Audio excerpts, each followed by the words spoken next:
Mukhang maraming booking ah. Hindi oh. May libre masahe mo mamaya. Massage therapist ka? Gaano katagal ka na ba ng massage therapist? Medyo bago lang. Bilib din ako talaga sa mga working students like you. Mayroong estudyante na nakapagsabi sa akin, hihingi ka din ng special? Uy, hindi ah. Massage lang. Ah. Gusto mo mag-model?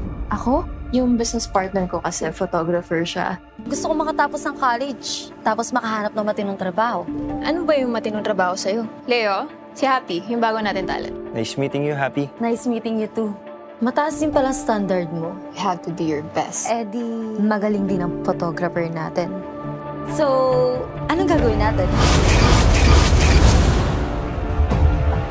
Ang corny ng pick-up line mo. Wala akong practice eh. Yung photoshoot natin, na-print mo na ba? Daling ko sana sa inyo ngayon eh. Kaso medyo masakit yung katawan ko. Paano mo ginawa to? Angulo lang yan. Maganda ka naman talaga eh. Wag, Leo. Nakakahiya kay Precious. Hindi mo ba nahahalata na gusto ka niya? Paano mo naman sabi yun?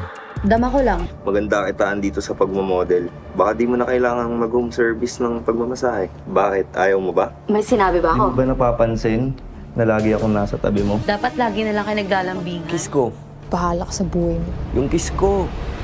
Miss, sandali lang. Anti-cybercrime unit kami. Ano pong meron? Ma'am, sumama na lang po kayo sa amin. Naalala mo yung pinakita ko sa'yo? Madalas umuwi yan dito para maghanap ng videos na i-upload nila. Karisan! Maganda!